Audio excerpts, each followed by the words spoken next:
Conquer them, get conquer them, get conquer. Them still not safe inna them jeep nor them tonka. Conquer them, get conquer them, get conquer. Inna the fire lake, the peace them get anchor. Conquer them, get conquer them, get conquer. What's up, guys? Welcome to AIP TV. This is the COMMONtary show. I'm your host, Isa Abdurrahim. So, guys, I saw a recent video from Joe Budden on his podcast. And he interviewed Jadakiss, and Jadakiss was on his show. And one of the things that I thought was really interesting during the interview is that Jadakiss's father was on the interview. And Jadakiss's father speaks about the positive impact of having a dual parent household for Jadakiss was.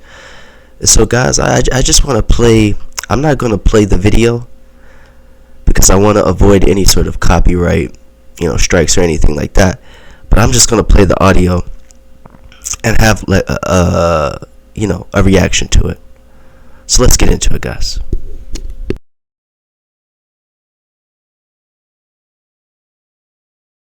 Let's do it. Yeah. Dog, think about how deep that is, though. He had a parental guidance that we won't ever be having, and a decision that big. That's crazy.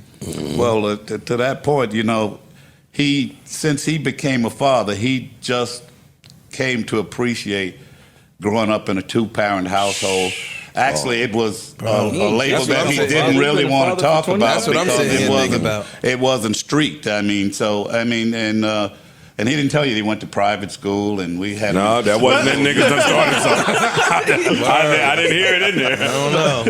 Now he want to put me on the summer you was Clarence from the summer gym screen, huh? Yo, you was Clarence from the other side of 8 Mile. Put me on the summer gym screen. That goes to show you don't have to be of the hood to be in the hood. Right? Or vice versa. We still lived in the hood, though. Right, we still lived in the hood. Yeah. We wasn't coming from Bel Air. We was doing all of this in the hood. I did the same shit with my mom. She heard all that poverty rhyme. She's like, wait, huh? Poverty? No, you had a good home.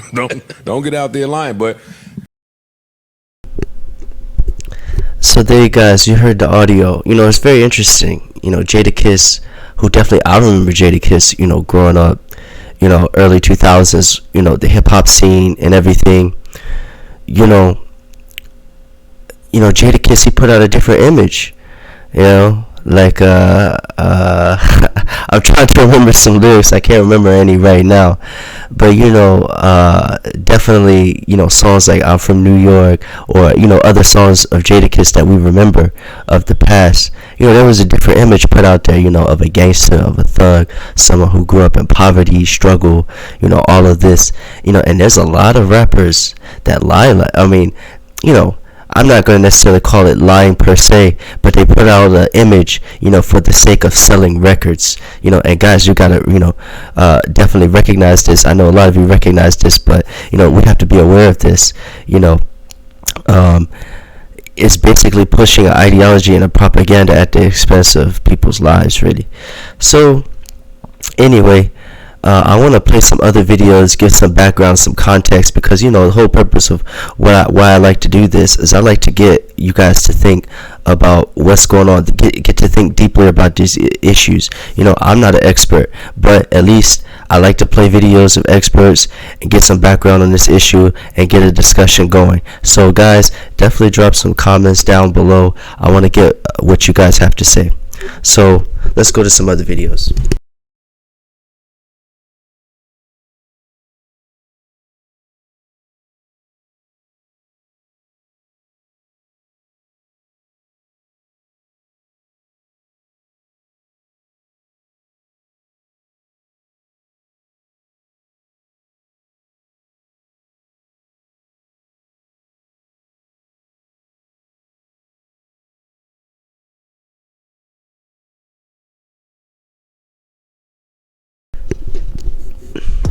Okay, so this is a good one. Let me skip ahead. This is Dialpad Meetings. Sorry about that. We get past these ads and all that. Okay, I think this is a good Nation. place. Most of the Britons who migrated to colonial Massachusetts, for example, came from within a 60-mile radius of the town of Haverhill in East Anglia. The Virginia aristocracy came from different localities in southern and western England. Most of the common white people of the South came from the northern borderlands of England. For centuries, a no-man's land between Scotland and England, as well as from the Scottish Highlands and from Ulster County, Ireland. All these fringe areas were turbulent, if not lawless, regions, where none of the contending forces was able to establish full control and create a stable order. Whether called a Celtic Fringe or North Britons, these were people from outside the cultural heartland of England, as their behavior on both sides of the Atlantic showed. Before the era of modern transportation and communication, sharp regional differences were both common and persistent. In some of the counties of colonial Virginia, from nearly 3/4 to 4/5 of the people came from northern Britain, and similar proportions were found in some of the counties of Kentucky and Tennessee, as well as in parts of both the Carolinas. Although they predominated in many parts of the South, such people also had some northern enclaves in colonial America, notably western Pennsylvania, where Ulster Scots settled. What is at least equally important as where particular people settled is when they emigrated from the borderlands, Ulster, and the Scottish Highlands. Scotland in particular progressed enormously in the 18th century. The level from which it began may be indicated by the fact that a visitor to late 18th century Edinburgh found it noteworthy that its residents no longer threw sewage from their chamber pots out their windows into the street, something that passers-by had long had to be alert for to avoid being splattered. Such crude and unsanitary living had long been characteristic of earlier times, when rural Scots lived in the same primitive shelters with their animals, and vermin abounded. A similar lack of concern with cleanliness was found among others in the borderlands of Britain, and among their descendants on the other side of the Atlantic in the antebellum South. For example, a 19th century politician built up a political machine in the poor white districts of Mississippi by such practices as this. He did not resort to any conventional tactics of kissing dirty babies, but he pleased mothers and fathers in log cabins by taking their children upon his lap and searching for red bugs, lice, and other vermin. Back in the British Isles, the life of the Scottish people was transformed dramatically from the masses to the elites as they advanced from being one of the least educated to one of the most educated peoples in Europe. However, what is significant here is that much of the migration to the American South occurred before these sweeping social transformations. This timing was crucial, as Professor Grady McWhiney has pointed out in his book, Cracker Culture. Had the South been peopled by 19th century Scots, Welshmen, and Ulstermen, the course of Southern history would doubtless have been radically different. 19th century Scottish and Scotch-Irish immigrants did in fact fit quite comfortably into Northern American society. Significantly, the Irish, who retained their Celtic ways, did not. But only a trickle of the flood of 19th century immigrants came into the South. The ancestors of the vast majority of Southerners arrived in America before the Anglicization of Scotland, Wales, and Ulster had advanced very far.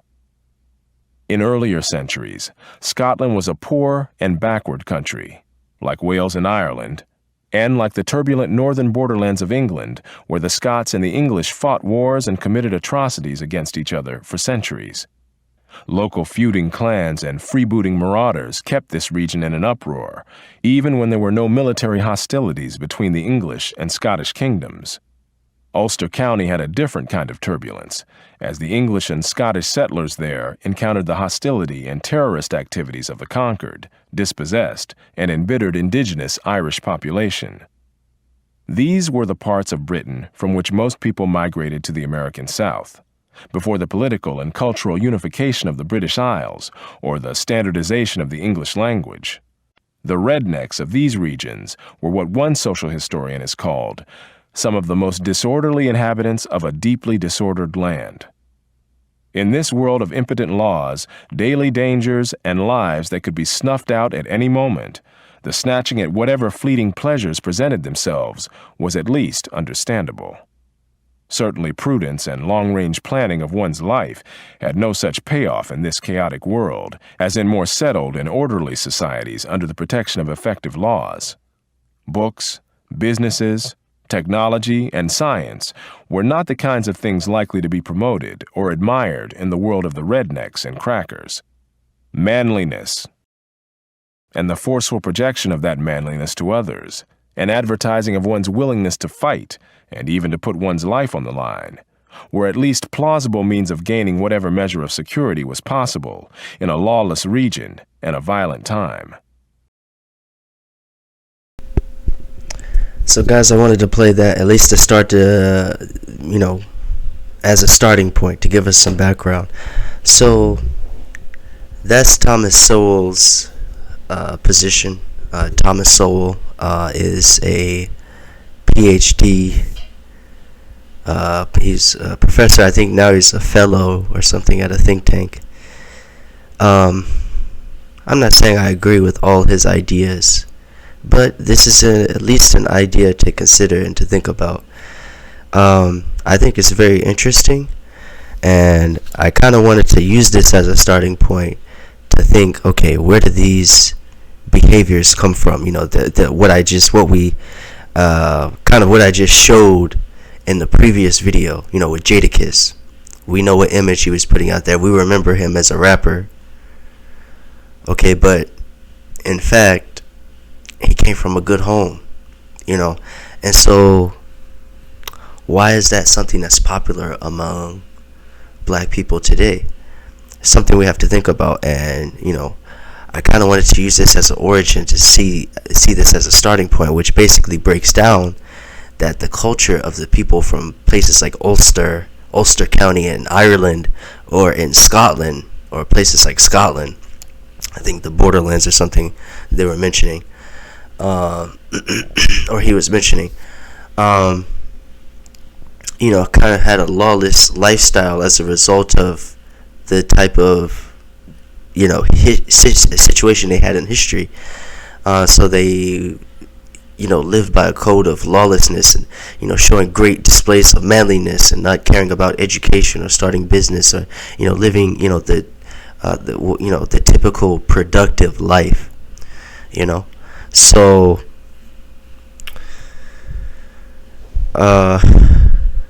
it's his theory that this original culture of these people, when they came to America, they imposed it on the slaves that they had power over. So it's an interesting idea.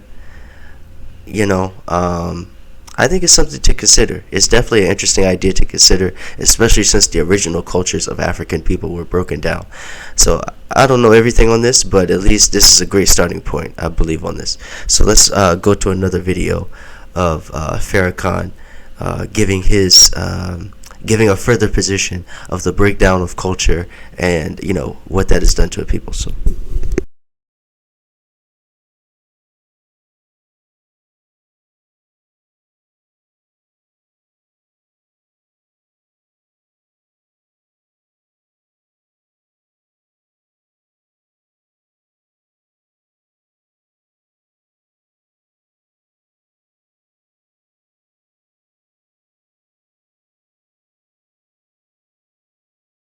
and Jesus said to his disciples, God is not mocked.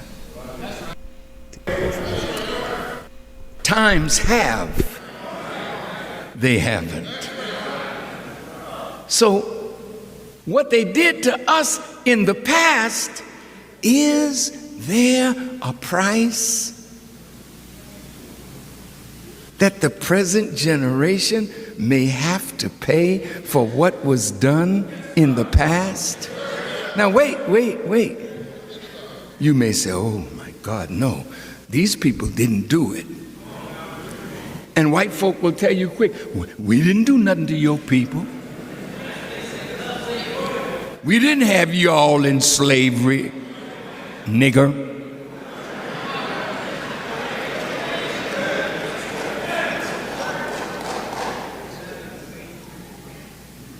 And they would be telling the truth. They weren't a part of that. but they are the beneficiaries. You know, it's like some of the young brothers, they steal a lot. You know, they can't help it because they have no job, they have no means of making a dollar. So whatever I can get my hand on, I steal it, go in the barber shop and sell it. So you sitting in the chair getting your hair cut ain't thinking that you need a flat screen TV. And a brother will walk in off the street, I got something for you. And you don't say, this ain't Walmart's. I know that ain't, this is not legal. And then he'll tell you what the price is. You forget about the law. I'll take that. Now you don't consider that you're receiving stolen goods. Is there a penalty for that? There is? Oh. Now they stole us. Ooh. Some knowledge being dropped right here. Willingly. We were kidnapped and taken on a westerly course. I'm going someplace.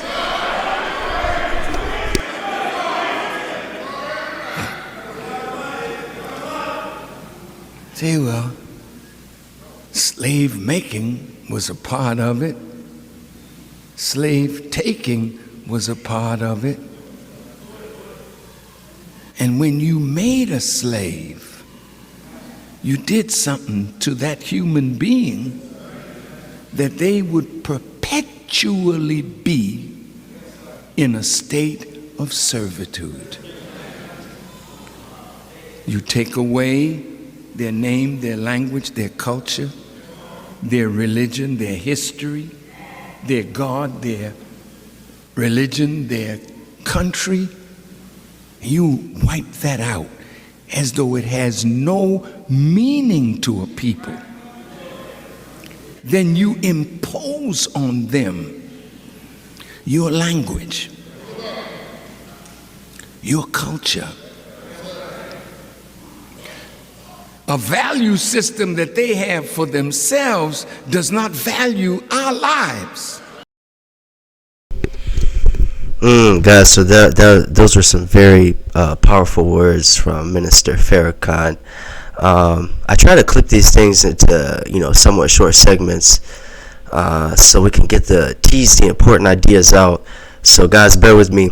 Hopefully it's not too much information, but I want to break down a little bit what Minister Farrakhan put out there, in that kind of to oppose that argument of the situation in which these Europeans who the slaves were interacting with were coming from these areas of Europe, Scotland, Ireland, whatever, where they had this rough kind of nature about them, this rough culture, and then you bring a people to a land, strip them of their culture, strip them of their just strip them of their culture, their values, their language, and so on. And so they lose their identity. And naturally they pick up the identity of the enslaver, and we see what culture they brought over. So it's interesting to contrast those two ideas. But let's get into another video, guys. I want to get into next Ivan Van Sertima. I don't know if hopefully some of you guys are aware of him. He's a great scholar, but he's going to talk about the history, the legacy coming out of Africa of education. So let me pull him up.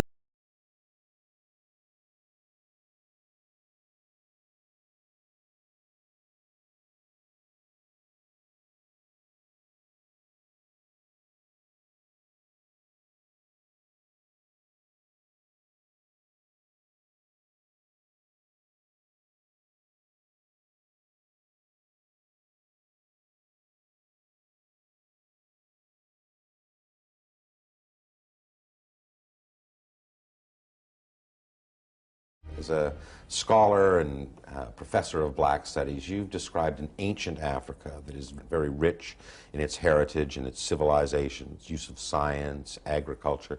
Describe ancient Africa to us, the kind of Africa that you've been studying and unearthing. We have images, and these images dominate us. These images dominate us, and the image of Africa has been totally destroyed by recent discoveries. It's just that most people do not know of those discoveries. And the discoveries are made by Euro-American scientists mainly. Peter Schmidt and Donald Avery, for example, discovered Africans were smelting steel 1,500 to 2,000 years ago. I'm going to use the conservative estimate, 1,500. They were smelting steel at a time when nobody in the world was smelting steel. And using a one-stage process, apparently, too. Well, what was so unusual about it is that they were preheating the air. And they had a system whereby because of preheating the air and because of the other things they introduced, they were able to achieve temperatures of 3,275 degrees Fahrenheit in the blast zone. That was never achieved until centuries later. Iron actually melts at 2,642 degrees Fahrenheit. So that when they achieved this 3,275 degrees Fahrenheit, carbon from the swamp grass which they introduced would invade the iron, producing carbon crystals. Therefore, they produced steel. This is by a very, they achieved temperatures about 200 to 400 degrees higher than anything achieved in Europe or elsewhere. And this is long in advance of the production of steel. And the East Indians from India would come into the port of Dar es Salaam. They would pick up this steel, which they call Wu steel, and they exported it to Europe, and Europe made Damascus swords. So the finest swords in the world were really made from African steel. But it's so much beyond simple steel. I mean, there's agriculture.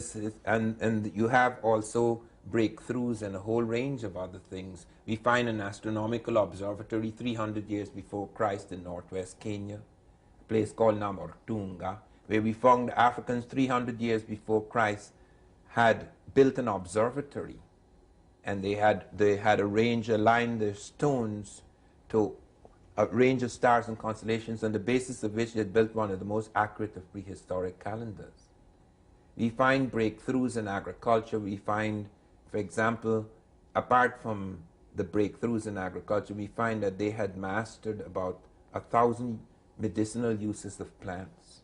We find breakthroughs in cattle rearing. We find earlier cattle rearing than anywhere else. We find, for example, we had thought that China was the first to make fire, and then we find that it is thousands of years before. We found so many things within the recent past in Africa that we begin to realize there are two Africas.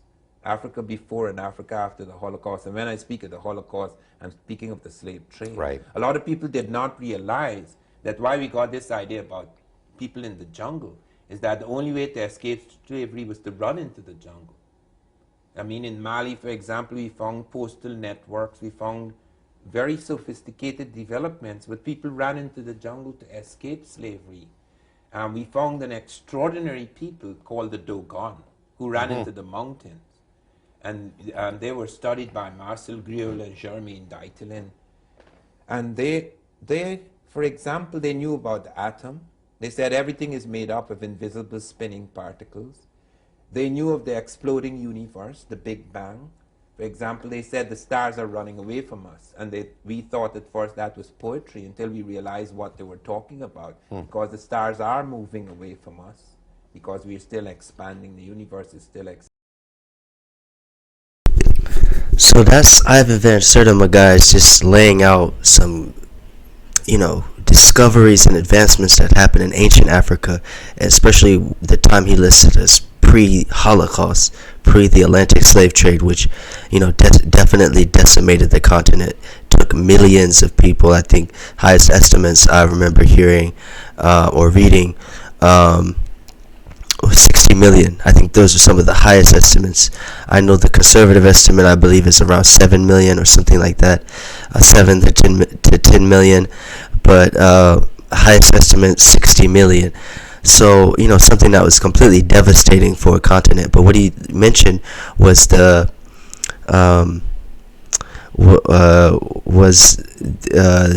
smithing of steel, blacksmithing or metallurgy, or basically turning iron. Yeah, you take iron, I believe, as your starting point, and then through a process of heating and beating out the carbon, and heating and beating out the carbon, you're able to, and it's like basically a purifying process. Now I believe they use the Bessemer process. That's like the most prevalent process. And guys, I'm not an expert in this, so please don't quote. I'm just kind of speaking off the dome. But anyway, the process of smelting that iron so that it could be processed into steel. There's evidence of that in Africa, especially from a very early time. And I believe Damascus steel originated from what is called the Zanj, what was called the Zanj at that time, but what is known today as Kenya, especially in the English-speaking world. So, and Zanzibar, Tanzania as well. He goes on to mention observatories, the Dogon, and how they had knowledge of the universe expanding, how they had knowledge of atoms, based on, I guess, folklore mixed in with logical proofs and so on. I don't know exactly how they have this knowledge stored, but the knowledge is there, so it's very interesting. And so it's very interesting to explore this, especially considering there's a high level of knowledge in Africa. A lot of the conceptions, and like you were saying, the people in the jungles. But you could argue, a great argument could be made that the people living in the jungles was a response to the slave trade. Imagine people living along river networks, coastal river cities, coastal ocean towns, and masses of people who now have to retreat because these are some of the main target points for the slave trade. So I believe definitely there is a distortion of Africa, especially once you bring in such a level of stability. There's going to be a lot of warfare and conflict that was basically in place for centuries. So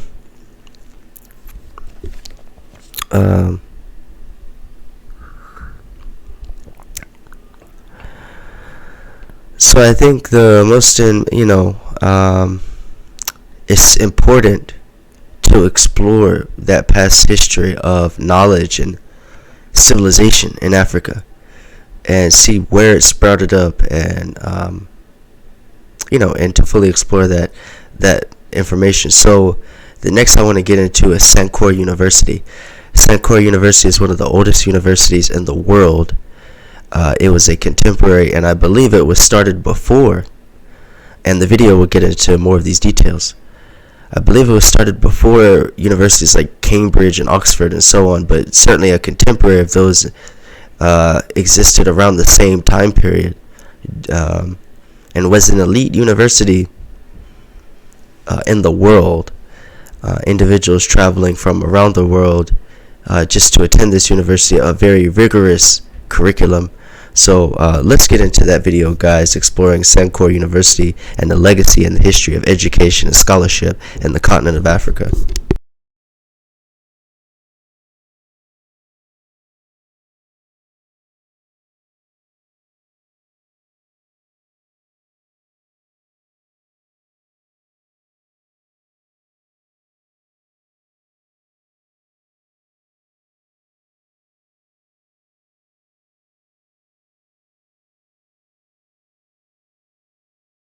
It is okay to be so stressed and overwhelmed that you feel like you need to talk to someone about it.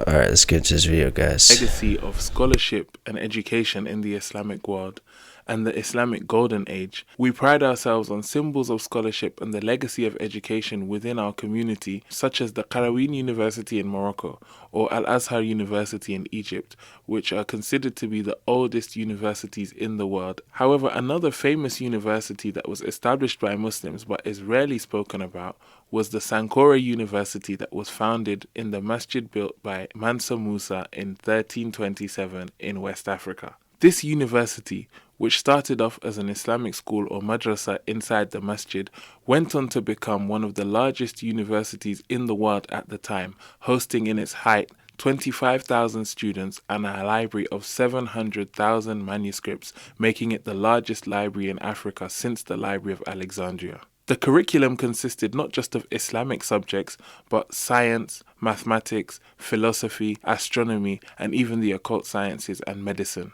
Recent studies of these documents, for example, show a mathematics text that was used to teach the students who were studying in this university 600 years ago.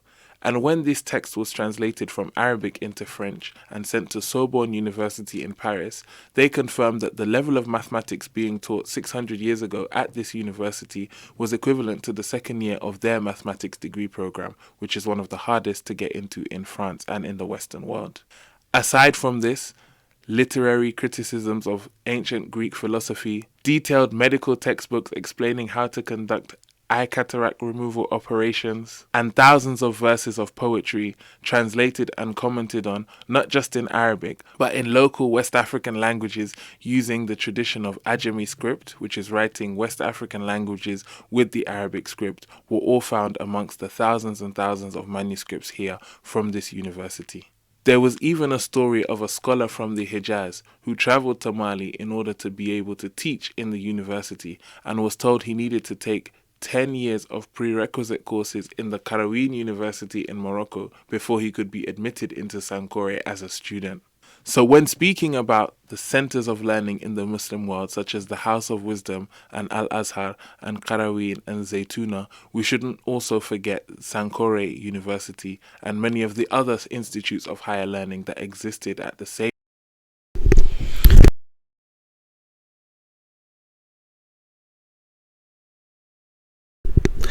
I'll correct myself. It was founded in 1327. I believe that was a little bit after Oxford or Cambridge, so I'll correct myself on that statement. But either way, Sankore University, a highly prestigious university in West Africa, Mali, Timbuktu, as the guy was mentioning at Ilmfeed. Shout out to Ilmfeed. Their mathematics, the level of mathematics that they were teaching there was equivalent to the second year level of mathematics taught at Sorbonne University, and their modern mathematics department, and Sorbonne, I believe, is one of the most prestigious universities in France, and I'm sure one of the most prestigious in the Western world.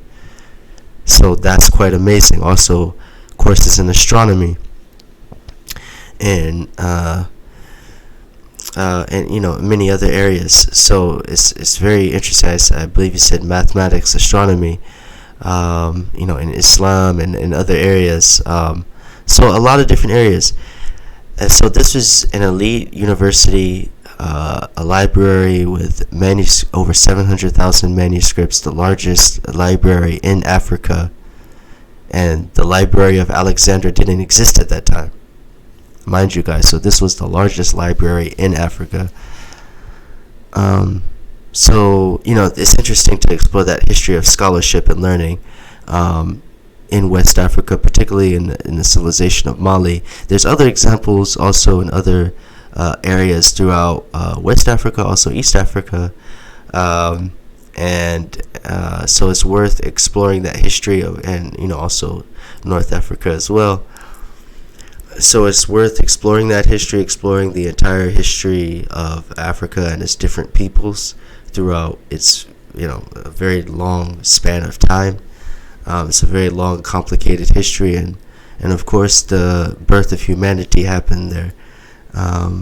So yeah, it's very interesting stuff, and also it's believed that Atlantis was there. So yeah, guys. But anyway, I also, in addition to covering Sankore University, I wanted to get into kind of a little bit of more examples from us African people in America. in terms of our potential and what we can do if, when we decide, because there's been past examples of this, but when we decide to do away with that, that image of being the rough and tumble thug. And there's a lot of different theories of where it comes from originally. I'm sure there's a lot of scholarship out there about it. I don't think it's something that originated with the advent of hip hop. I think it's something that's earlier.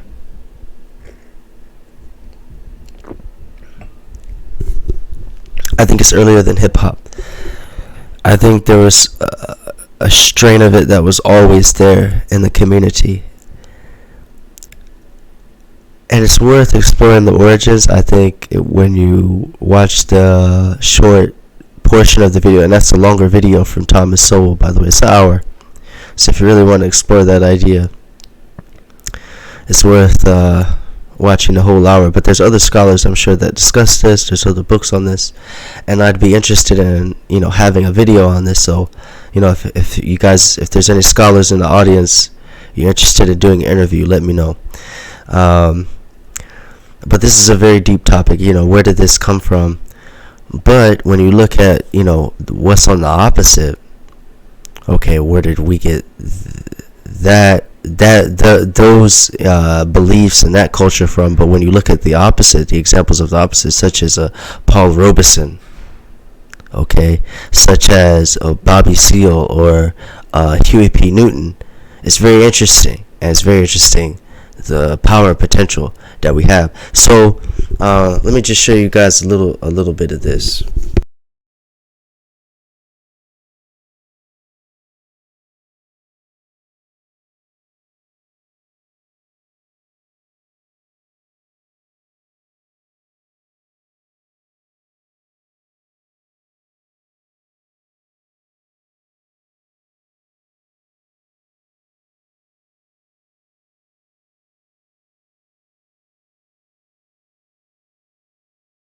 Now, Bobby Seale, the clarion call of the Black Panther Party was power to the people. And you spent certainly virtually all of your life.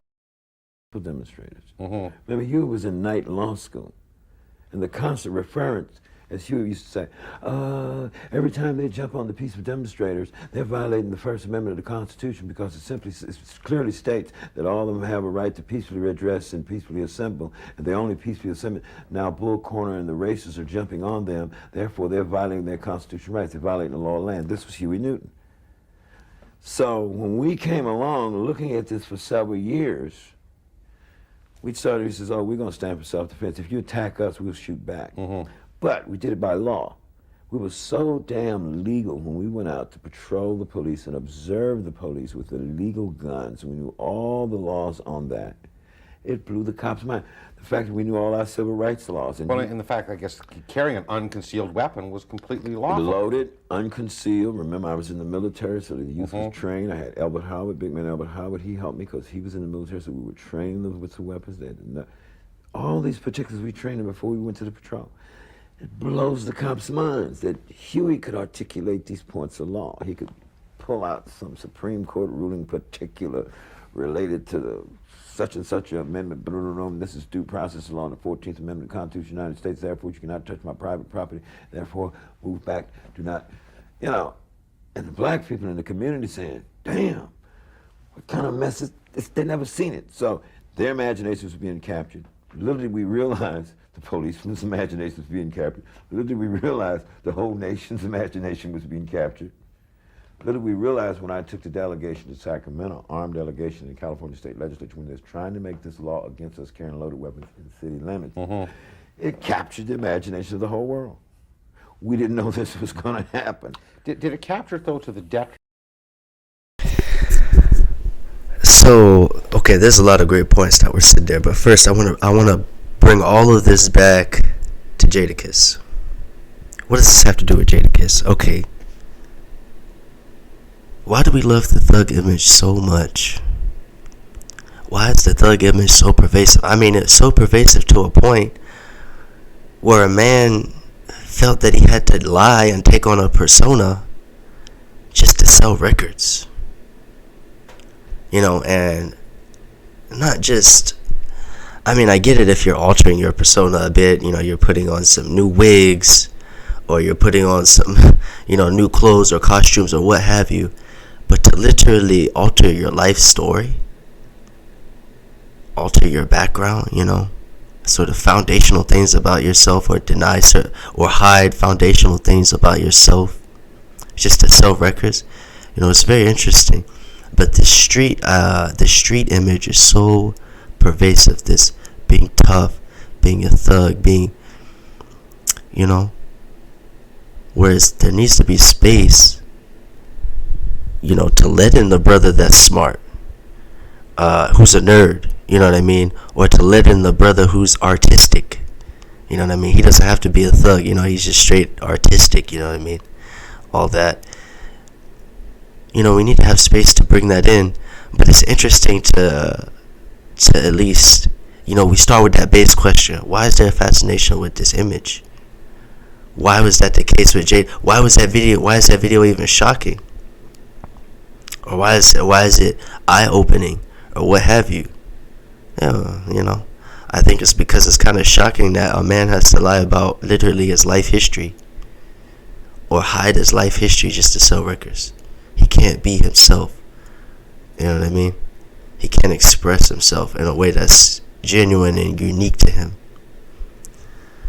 So I think it's interesting to explore a lot of these ideas. And, you know, what Bobby Seale was mentioning was that what they were doing at that time, and this is a great example of when brothers are really on it.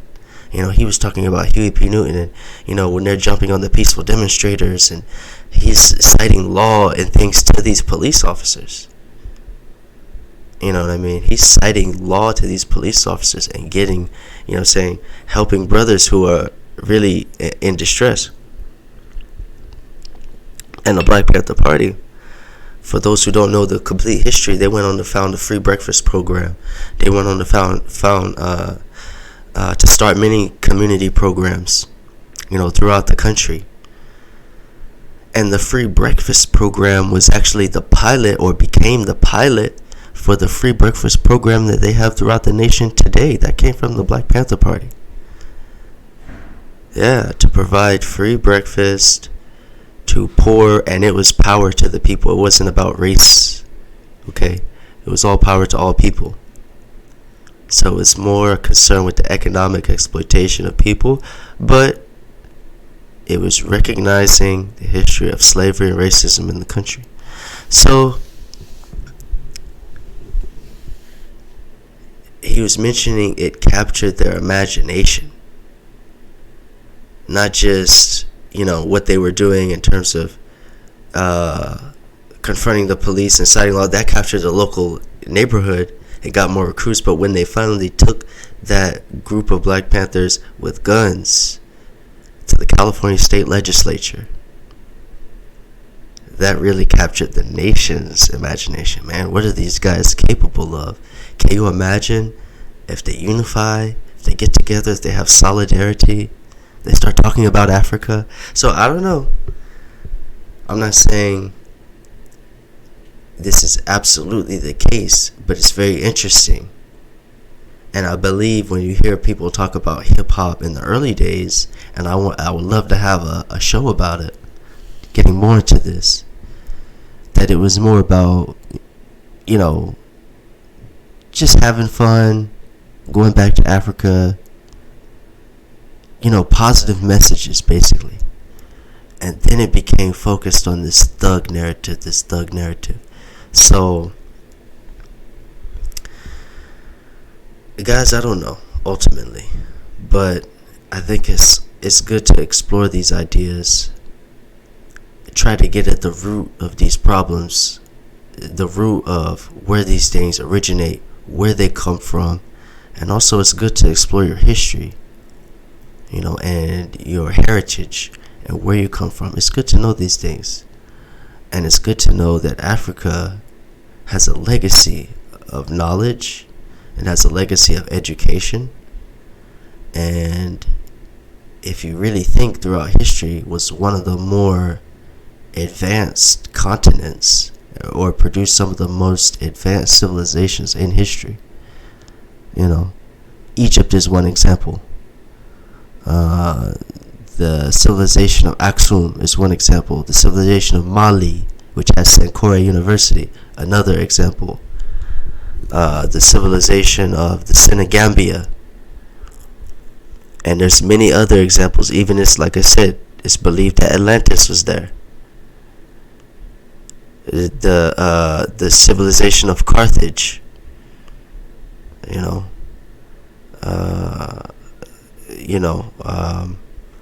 So there's a lot of history there. So, guys, let me know what you think. Drop some comments down below. I'd really appreciate your comments. Thank you guys for watching. Please like and subscribe. Thank you, guys.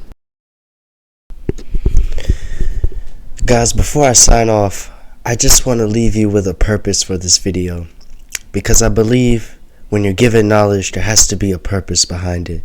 And we don't want to just have knowledge and it just fall on flat ears and it falls on no action. We want to definitely, at least what I want to get from this show, from this commentary show, is to inspire people to action.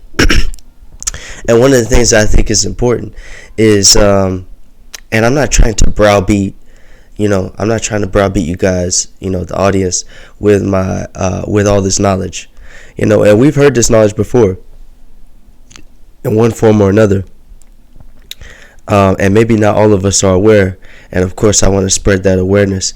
We definitely need to know the history and the legacy and the heritage of education and sophistication within Africa, but it's also important that we have a change of consciousness among ourselves. We have to, and part of that is knowing the history, the legacy, the heritage. And in addition to that, we need to know that right now we're in the period of economic revitalization and reinvigoration. I believe the earlier periods that came before us, the fight to end slavery, that was the first period. The second period was the fight to end Jim Crow and segregation. Now we're in the period of fighting to end economic oppression and to not necessarily economic oppression. I'm not going to class it that way, but to economically reinvigorate ourselves, to economically revitalize ourselves, because as we know, that economic success was taken away. So we have to regain it, especially since reparations are not coming. It doesn't seem very likely. So we are in the period of economic reinvigoration and revitalization. So guys, when we are in that period, we have to have a certain mindset. We have to be willing to, first, you have to have a sense of community. You have to have a sense of teamwork. This is what other groups have. If you want to get ahead, you have to have stable families. Okay, you have to have an operational community. So these are some of the things we have to do if we are to lift ourselves up economically as a community. Guys, there's a lot of money circulating in the black community. I'm talking about the African community here in America. America is one of the richest countries in the world. The American dollar is one of the strongest currencies in the world, guys. Okay, black people in this country have some of the best opportunities in the world. Your passport is one of the best in the world. You can travel to many countries. Okay, you have access to a greater amount of education, internet resources, and so on. So your potential to economically reinvigorate and revitalize yourself is certainly there. We just got to get it together in the mind. And there could be many questions and reasons posed as to why do we love this thug image? Why is it so pervasive in the hip hop music that we have today? Why is it that we're hit with that? It seems like a high level of propaganda. There's a lot of reasons why. There's a lot of explanations, I'd love to cover it more, like I said. But the main point of this video, like I said, guys, I'm not trying to beat you down with all this information and say, look at the black community, they're dysfunctional, they're this, they're that, that's why they can never get it together. No, guys, I'm trying to inspire you. Okay, I'm trying to inspire you. That's why I showed these earlier videos. That's why I showed the video of Bobby Seale, Black Panther Party. How inspiring are these brothers? These brothers came from Oakland. They came from the streets, yet they were opposing the police, and they were coming with law, and they formed an organization. And they organized the community and sought to give back to the community. You saw the example of Sankora University, the high level of education and sophistication in Africa. You saw what Ivan Van Sertima was talking about. Now it's our time, guys. We have to be focused on the economic reinvigoration and revitalization of our people. So that's the big message I wanted to tackle with this video, guys, and exploring that what I showed with Jadakiss and everything. And you see with Jadakiss himself, and I even said in that video, in that interview, that he values that. He's a person that values that, and we see the results. Guys, when you establish businesses in the community, we support those businesses in the community. There's peer-to-peer lending, meaning friends, family lend to each other, not the banks. Okay, you're getting a loan from your family members, from your community members. There's a greater influence of religion. Religion has a lot of positive effects in terms of instilling greater values in people, greater marriage. People abiding by inheritance laws, and also a pursuit of education and training amongst our men, so we could be leaders in the home. Whether that's going to college or whether that's getting training in a trade, we got to do what we got to do. And also we have to understand our African heritage, where we come from, what works for us. So guys, that's what I wanted to leave you guys with. I don't want to get too deep into the weeds, but we got to be focused on economic reinvigoration and revitalization. That's the focus for us going forward if we are to progress as a people, and we got a long way to go. But guys, I love you guys. Till next time.